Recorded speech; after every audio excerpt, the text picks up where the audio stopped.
Hey guys, hi, welcome again. So, in the last class, what we have already covered is very simple. We had already covered that we have closed circulatory system, and इसका मतलब है the whole, the totality, पूरा का पूरा blood कभी भी blood vessel के बाहर नहीं आ रहा. A part of the blood, which is plasma, can diffuse outside of the blood vessels from capillaries, and in blood vessel से डिफ्यूज्ड प्लाज्मा को हम वहीं नहीं छोड़ते, we try to acquire them back. Some part of it is acquired back just via the same capillaries and they enter the veins once again. That is fine. But a good part of it is left there and we have special lymph vessels and the lymphatic system to do just that. वो क्या करेंगे, इस leaked out plasma को capture करेंगे और फिर कहानी को आगे लेके जाएंगे, right? इतना हम already समझ चुके हैं. So today onwards we start the hardcore chapter, which means depth of the chapter को हम आज शुरू कर रहे हैं, which is body fluids and circulation. Cool. So chalo, what are we waiting for? Now it's going to be very interesting chapter. So we'll start with the components of the blood. Now blood के components के बारे में हमें कैसे पता? How do we know what exactly forms the components of the blood and what are the those components of the blood that we are talking about? So give me one quick moment. Let me open my PowerPoint. Yes.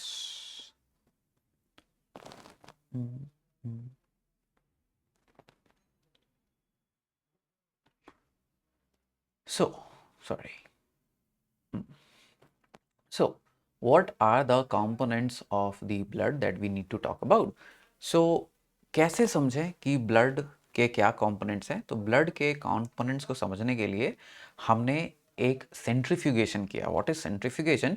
Centrifugation मतलब, don't worry, we'll come to this. Centrifugation मतलब किसी एक test tube में blood के sample को लिया और उसे हाई स्पीड में रोटेट किया. जब आप ब्लड को हाई स्पीड में रोटेट करते हो, it clearly separates into two parts. Blood को आप क्लियरली दो पार्ट में सेपरेट होता देखोगे. ऊपर का part, okay, I think this might not be visible to everybody. Is it? Oh, it is visible, but मेरा वीडियो थोड़ा ओके, मैं कभी कभी अपना वीडियो को छिपा लिया करूँगा so that everything is visible to you. So अब आप स्क्रीन पे देख सकते हो दैट ब्लड को जब सेंट्रीफ्यूज करते हैं हाई स्पीड पे, तो it clearly differentiates into two components. पहले ऊपर का जो कंपोनेंट है वो क्या है? Straw coloured plasma, the fluid part. ठीक है. ठीक वैसे ही जब आप दूध को सेंट्रीफ्यूज करोगे तो क्या होगा, जो हेवियर पार्टिकल्स होते हैं ना वो नीचे की तरफ बैठ जाते हैं, जो हल्के पार्टिकल्स होते हैं वो ऊपर की तरफ तैरते हैं ना, बिल्कुल वैसे ही. तो ऊपर जो है एक फ्लूइड कंपोनेंट जो थोड़ा सा पेल कलर का था, पेल येलो स्ट्रॉ कलर्ड का था, that was the blood plasma. नीचे की तरफ सारे के सारे हेवियर आरबीसीज बैठ गए. ठीक है. और बीच में इस पेल कलर्ड स्ट्रॉ कलर्ड प्लाज्मा और नीचे आरबीसीज के बीच में एक very thin coating less than 1% बचा रह गया. तो ब्लड के ये तीन कंपोनेंट्स मुझे मिले. एक ऊपर का fluid component the straw coloured plasma, एक नीचे का almost 45% component which was nothing but RBCs, and बीच में एक बफी कोट बच गया विच इज डब्ल्यूबीसीज. ओके, सो ये तीन कंपोनेंट्स मुझे मिले. अब हमें क्या करना है, इन्हीं तीन कंपोनेंट्स को तोड़ तोड़ के समझना है कि कौन से कंपोनेंट क्या हैं, उनका क्या रोल है आपके पूरे ब्लड में. Okay, so to begin with what is blood, हम एनिमल टिश्यूज में ऑलरेडी पढ़ कर आते हैं. Blood is a fluid connective tissue. इसको पीछे से पढ़ेंगे. इट्स अ टिश्यू मतलब it's a group of cells of almost similar origin and function. Similar origin है, फंक्शन बहुत वैरायटी है. देखो ये जो डेफिनेशंस होते हैं ना बेटा, ये हम बहुत ही जनरल तरीके से बोलते हैं, बट आप बहुत जल्दी समझ जाओगे कि ब्लड के जो कंपोनेंट्स हैं, जो सेल्स हैं, उनका वैरायटी ऑफ फंक्शंस है. But true, they are similar in origin. सारे के सारे सिमिलर एम्ब्रियोनिक सेल से आए हुए. Okay, now it is a connective tissue. But कौन सा connective tissue? It's a specialised fluid connective tissue. बोले तो कि इस कनेक्टिव टिश्यू की कंसिस्टेंसी फ्लूइड है. It can flow. आपका बोन भी एक कनेक्टिव टिश्यू है, बट वो फ्लो नहीं कर सकता. ब्लड फ्लो कर सकता है. अब ये जो फ्लूइड कनेक्टिव टिश्यू है, ये चीज़ों को कनेक्ट कर रहा है. डेफिनेटली आपके लंग्स में आप ऑक्सीजन को ऑब्जॉर्ब करते हो, क्या ऑक्सीजन उधर ही रहता है? नहीं, it reaches to the whole part of the body. कैसे रीच करता है? ब्लड के थ्रू। आप खाना खाते हो, डाइजेशन करते हो, कहाँ डाइजेशन होता है? आपके इंटेस्टाइन में डाइजेशन हो रहा है। क्या खाना उधर ही रह गया? नहीं, वो वहाँ से ट्रैवल करके ब्लड के थ्रू आपके ब्रेन के पास, आपके किडनीज के पास, आपके मसल्स के पास, everywhere it is going to reach. So blood is a connective tissue and it is made up of, like any connective tissue, it is made up of two parts. So all connective tissues are defined as cells plus matrix. Cell embedded in a matrix or cells suspended in a matrix is the classic definition of every connective tissue. Matrix में हमेशा दो तरह की चीजें होते हैं. We say matrix always have some ground substance and it has proteins, protein fibers. आपके blood के लिए भी ये ट्रू है. The fibre nature of the blood is not कि हमारे ब्लड में फाइबर्स हैं, बट यस हमारे ब्लड में प्रोटीन्स जरूर हैं. Okay, sorry. So connective tissue is also made up of the same idea. Blood में बहुत तरह के सेल्स हैं. We are very soon going to see it.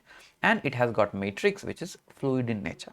Okay, now blood में सेल्स हैं, बट मेच्योर ब्लड की अगर बात करें या ब्लड सेल्स के मेच्योर फॉर्म की बात करें, कई क्लिनिशियंस और even doctors they are not happy with calling them cells, because a cell की क्लासिक डेफिनेशन क्या होती है? एक सेकेंड बेटा.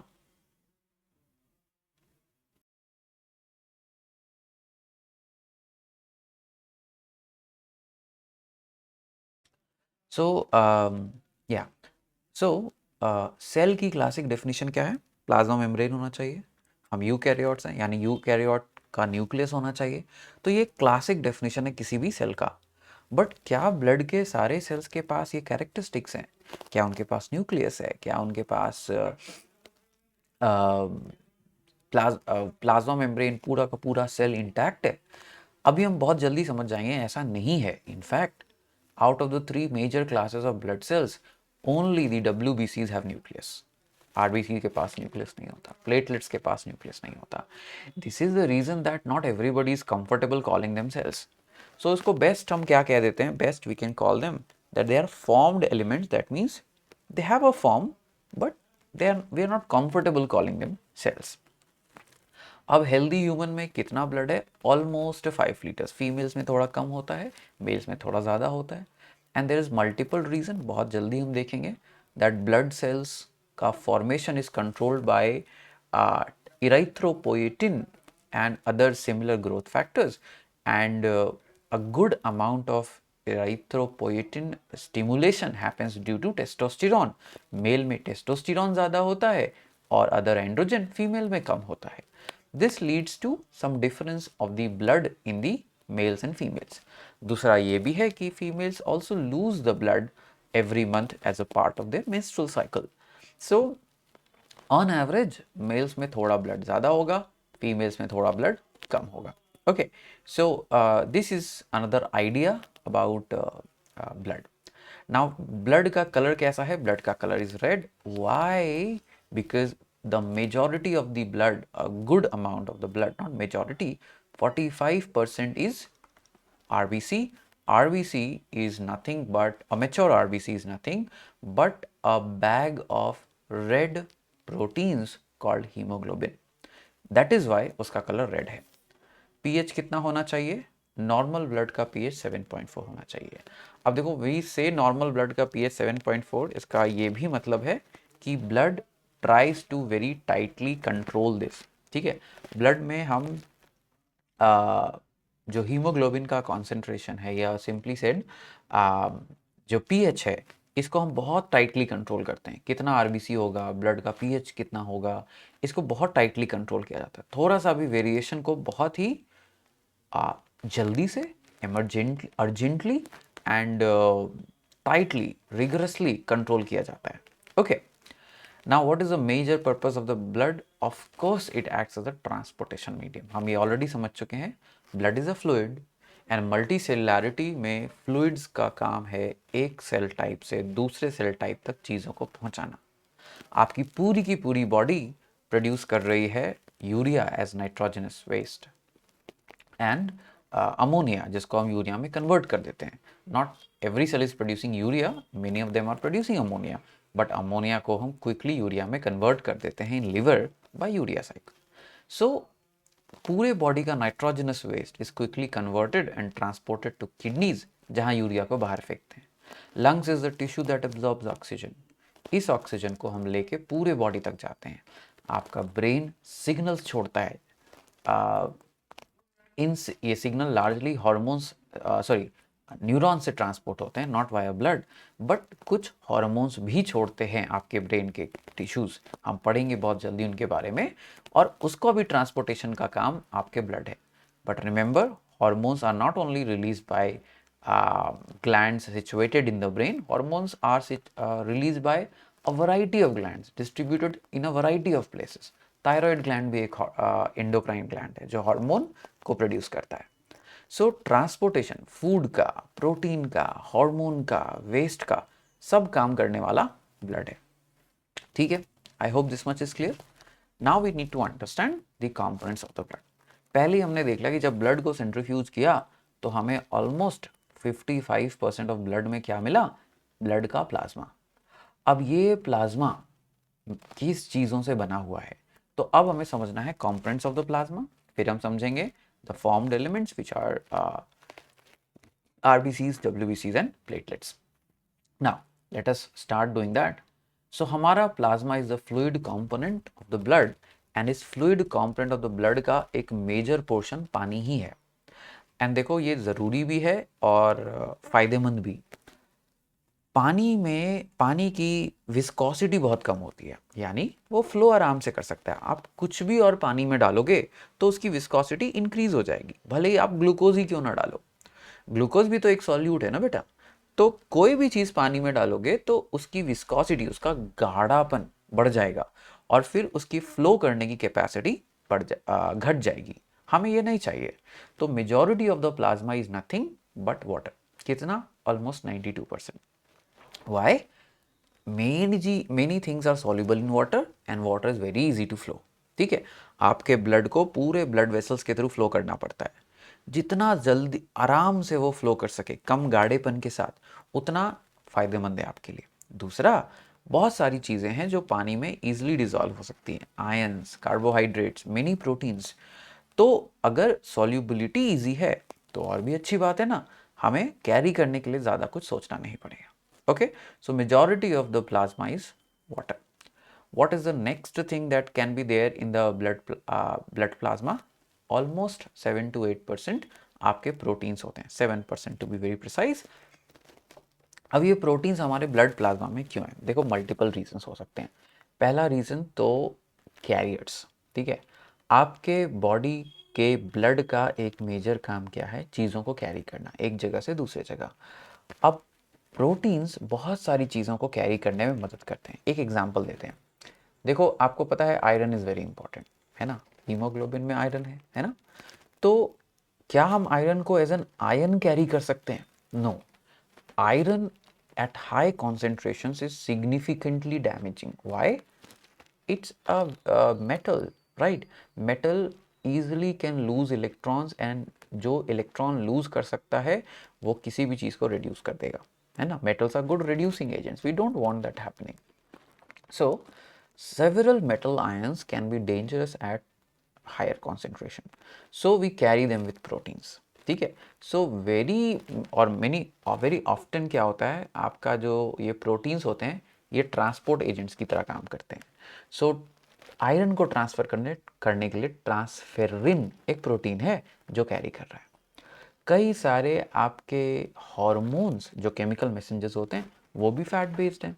एग्जाम्पल ले लो, टेस्टोस्टेरॉन, एस्ट्रोजन, कॉर्टिसोल, सारे के सारे लिपिड सोल्यूबल हार्मोन्स हैं.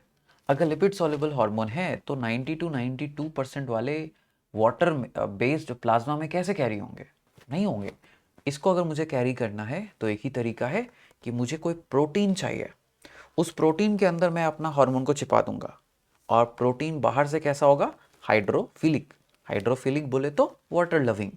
ठीक वैसे ही कि अगर बोला गया है कि आप कलरफुल कपड़े नहीं पहन के आ सकते, मान लो स्कूल में है ना ज़्यादा कलरफुल, तो आपने कलरफुल शर्ट पहन ली, बट इस कलरफुल शर्ट के ऊपर आपने क्या पहना, एक बहुत ही ब्लैंड कलर का जैकेट, सॉरी माय बैड। और जब आप ऐसा करोगे तो what will happen, very simple, colour छिप गया, है ना। सो प्रोटीन्स का काम कैरियर्स के थ्रू बहुत बड़ा होता है, आयंस को कैरी करेंगे, आ, दूसरे हार्मोन्स को कैरी करेंगे, लिपिड सॉल्युबल विटामिन्स को कैरी करेंगे, बहुत सारे आयंस को कैरी करने में मदद करेंगे। नाउ तीसरा, ब्लड की विस्कोसिटी को कंट्रोल करना। अब देखो, एक चीज़ है जो आपका ब्लड बहुत टाइट जल्दी रेगुलेट कर सकता है, नए प्रोटीन्स को बना के वो ब्लड की विस्कोसिटी को इंक्रीज या डिक्रीज कर सकता है। अगर आपका ब्लड बहुत पतला हो गया, आपने ज़्यादा एल्ब्यूमिन बनाया और एल्ब्यूमिन जाके ब्लड के गाढ़ेपन को बढ़ा देगा, है ना। अगर कम हो गया, अगर कम हो गया तो बढ़ा देगा, बढ़ गया तो घटा देगा, है ना। सो ऑस्मोटिक बैलेंस को कंट्रोल करना भी का भी काम आपके प्रोटीन्स का ही होता है। ओके, फिर आते हैं globulins.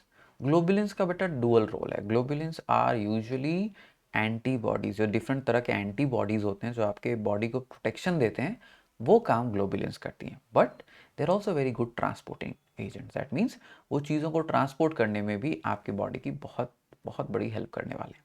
Okay, so a good part of your body is made up of blood plasma is made up of water, a good part is made up of proteins. फिर आते हैं minerals. So blood plasma it has also got minerals, और ये minerals का अपना अपना काम है। सोडियम की अगर बात करें तो what do you know about sodium, sodium potassium pump neurons के काम करने के लिए बहुत ज़रूरी है। कैल्शियम की बात करें तो calcium is directly a component of bones, and calcium is also involve so in muscle contraction. अब पता है यहाँ पे दिलचस्प बात क्या है, जब हम बोन्स के बारे में सोचते हैं तो हम हमेशा सोचते हैं कि भाई बोन का तो एक ही रोल रहा होगा, which is give strength, provide protection. Of course bone का एक मेजर रोल प्रोटेक्शन में था, इसलिए वो डेवलप हुआ, और provide strength of movement of the body. अगर मेरे उंगलियों में बोन्स नहीं होते तो शायद मैं इसे इतना पावरफुली मूव ही नहीं कर पाता। अगर मेरे जॉज में बोन्स नहीं होते तो शायद मैं पावरफुल जॉज ही नहीं आते, और पावरफुल जॉज नहीं आते तो शायद खाना पॉसिबल नहीं हो पाता अच्छे से। खाना पॉसिबल नहीं होता तो एनर्जी नहीं होती, एनर्जी नहीं होती तो एनिमल इवोल्यूशन कभी शायद इतना केपेबल हुआ ही नहीं होता। That is all true. But आप एक तरह से सोचो तो बोन का डेवलपमेंट कैल्शियम का स्टोर हाउस के तरीके से भी हुआ। इवोल्यूशन ने एक तीर से कई निशाने साधे, ठीक है। और अगर इस लॉजिक को समझोगे तो बहुत ही मज़ा आएगा। ऐसे समझो, देखो, मान लो मैं एक मछली हूँ, हम सभी मान लो थोड़े समय के लिए एक मछली है। Back in millions of years पहले there was no human, there was मछली, age of fishes, Devonian I think. उस समय the dominating organism was fish. Fish की ही एक ब्रांच आई और टेट्रापॉड बनाया। टेट्रापॉड का एक ब्रांच आया जिससे एम्फीबियंस आए, और उसी एक ब्रांच से reptiles, birds, mammals etcetera etcetera आए। तो ब्रांचिंग होते होते हम पहुँचे हैं यहाँ पे। मैं एक बार रिमाइंड करूँगा क्योंकि कई लोग कंफ्यूज जाते हैं, हम फिशेस से इवॉल्व नहीं हुए। हम ये कहेंगे हमारा और फिश का एक कॉमन इंसेस्टर था। ऐसा कहना थोड़ा एक्यूरेट होता है। फिशेस की एक लीनिएज ने टेट्रापॉड्स को जन्म दिया, टेट्रापॉड का एक लीनिएज ने हमें जन्म दिया। हमेशा याद रखना, एक ट्री लाइक स्ट्रक्चर है, ठीक है। तो फिश की एक लीनिएज, वो लीनिएज जो थोड़ा अलग होते होते होते आज बन गए। तो आप कहने का कह सकते हो कि हाँ फिशेस से इवॉल्व हुए, बट वो जो हमारा और फिश का कोई कॉमन एंसेस्टर नहीं है, एक लीनिएज थी जिससे हम बाहर निकल के आए हैं, ठीक है। थोड़ा साइड ट्रैक हो गए, बट याद रखना वो चीज़ ना। वापस आते हैं कि कैसे इवोल्यूशन ने बोन का इन्वेंशन करके एक तीर से कई सारे निशाने साधे थे। अब सोचो, मान लो आप एक मछली हो और आपको भूख लगी है। आपको भूख लगी है यानी मसल्स के मदद से आप तैरोगे और जाके खाना खाओगे, वेरी गुड। बट आपने बहुत दिन से खाना नहीं खाया, कोई शिकार ही नहीं मिला। अब शिकार नहीं मिला तो क्या होगा, ब्लड के लेवल्स ऑफ कैल्शियम लो हो जाएंगे। अब ब्लड के लेवल ऑफ कैल्शियम लो हो जाएंगे तो आप क्या करोगे, आपको खाने की ज़रूरत है, और खाने के लिए मूवमेंट की ज़रूरत है, मूवमेंट के लिए कैल्शियम की ज़रूरत है। तो एक लूप बन गया, no calcium no movement, no movement no food, no food no calcium, है ना। इस साइकिल को अगर तोड़ना है, इस साइकिल से बाहर आना है, तो एक ही तरीका है, prepare a store house of calcium, and bone became the answer. Bone का मैट्रिक्स कैल्शियम का बना होता है। तो अगर आपने बहुत समय से खाना नहीं खाया, इंडीड आपका ब्लड कैल्शियम लेवल लो होगा, but evolution has got an answer कि don't worry, I have got enough calcium, I will give you some calcium. So bone से थोड़ा डिजोल्व करके हम कैल्शियम को बोन में ब्लड में लाते हैं, और इस कैल्शियम की मदद से इतना तो चल ही लेंगे कि शिकार तक पहुंच जाएंगे, और फिर शिकार को पकड़ के खाना खा लिया, कैल्शियम वापस आ गया। सो हर एक न्यूट्रिएंट का एक स्पेशल रोल है, ठीक है। Now Mg plus has got important roles as well. Blood का कंपोनेंट होता है, कई सारे सॉल्ट का कंपोनेंट होता है। बाइकार्बोनेट इज़ वेरी इंपॉर्टेंट, ये पीएच बफर की तरह एक्ट करता है। अब इस चीज़ को थोड़ा सा अगर हम समझ लें तो ज़्यादा अच्छा होगा rather देन लीविंग इट। तो चलो समझने की कोशिश करते हैं कि what is it about calcium that acts as a buffer. Let me add a screen. So we understand that bicarbonate कुछ इस तरीके से एक्ट करता है। H plus plus HCO3 minus forms H2O plus CO2। अब ये एक इक्विलिब्रियम रिएक्शन है। ओके सॉरी, लेट मी, मैंने बहुत जल्दी लिख दिया, एक सेकेंड, सॉरी, माय बैड, एक स्टेप मिस हुआ। हाँ, H plus plus HCO3 minus forms H2CO3 bicarbonic acid. H2CO3 quickly breaks down into H2O plus CO2. Now this basic reaction follows Lee-Chateliers principle. What is Lee-Chateliers principle? जब कोई भी reaction equilibrium में चल रहा है तो the equilibrium will move in a direction to neutralize any change that is trying to power it. अगर कोई चीज़ इक्विलिब्रियम में चल रही है और उस इक्विलिब्रियम को डिस्टर्ब करने की कोशिश की जा रही है, इक्विलिब्रियम उस डायरेक्शन में मूव करेगा जिस डायरेक्शन में आपका चेंज को न्यूट्रलाइज किया जा सके, ठीक है। मान लेते हैं कि अभी किसी वजह से हमारे बॉडी का पीएच बढ़ रहा है, मान लेते हैं, that means the H plus amount has increase किसी भी वजह से, ठीक है। एक फेमस वजह ये हो सकती है कि हमारे बॉडी में CO2 बहुत ज़्यादा एक्यूमुलेट हुआ, CO2 पानी के फॉर्म में H2CO3 बनाया, H2CO3 ने ब्रेक करके H plus and HCO3 minus बना लिया। वेट, इसको भी लिख ही दें, दैट इज़ बेटर, मैं आपको कंफ्यूज नहीं करना चाहता यहाँ पे। चलो, H प्लस कैसे बढ़ा पहले वो समझ लेते हैं। तो मान लेते हैं कि हमारा बॉडी CO2 बहुत ज़्यादा प्रोड्यूस कर रहा है क्योंकि हम एक्सरसाइज कर रहे हैं। CO2 is producing plus water के साथ प्रोड्यूस कर रहा है H2CO3। H2CO3 ब्रेक करके बना रहा है H plus plus HCO3 minus. इस वजह से हमारा H प्लस बढ़ गया। तो बॉडी क्या करेगी, ठीक है H प्लस बढ़ा है ना, चेंज H प्लस में हो रहा है ना, अपने इक्वेशन को इस तरफ मूव करो। हम एक्स्ट्रा बाइकार्बोनेट को और H प्लस को लेकर जाएंगे टुवर्ड्स लंग्स, और लंग्स में उसको H2CO3 वापस कन्वर्ट करके H2 और CO2 को बाहर की तरफ फेंक देंगे। सो अगर H प्लस कॉन्सेंट्रेशन बढ़ा, बॉडी इसको न्यूट्रलाइज कर देगी। इसका ठीक ऑपोजिट भी पॉसिबल है। अगर H प्लस घट रहा है, if something has caused H plus to go down, अगर H प्लस घटा है, क्यों, आपने ज़रूरत से ज़्यादा CO2 को बाहर फेंकने की कोशिश की, आपने हाइपर वेंटिलेशन किया, तो अगर CO2 घटेगा तो रिएक्शन, सॉरी, अगर आप, उल्टा बोल दिया मैंने, एक सेकेंड, लेट मी, या आपने ज़रूरत से ज़्यादा CO2 के ज़रिए यू नो बाहर फेंक दिया, for some reason you are able to throw out the CO2। तो मुझे क्या चाहिए, अगर CO2 को आपने आपने तोड़ा, सॉरी बाहर फेंक दिया, तो H+ का अमाउंट घट रहा है ना।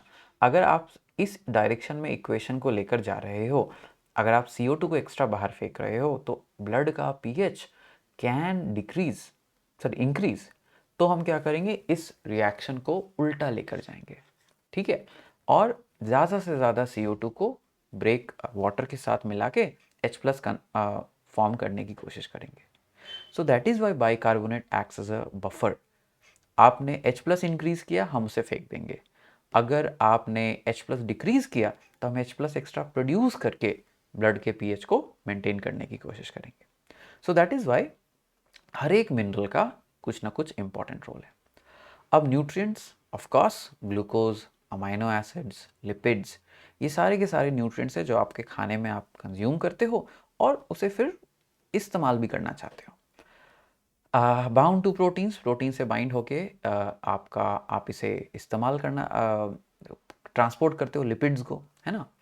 फिर आती है बात गैसेस की। गैसेस कुड बी ऑक्सीजन और कार्बन डाइऑक्साइड, ट्रांसपोर्टेशन में इस्तेमाल होता है। पिछले चैप्टर में ये हमने पूरा पूरा देख लिया, तो nothing more to talk about it right now.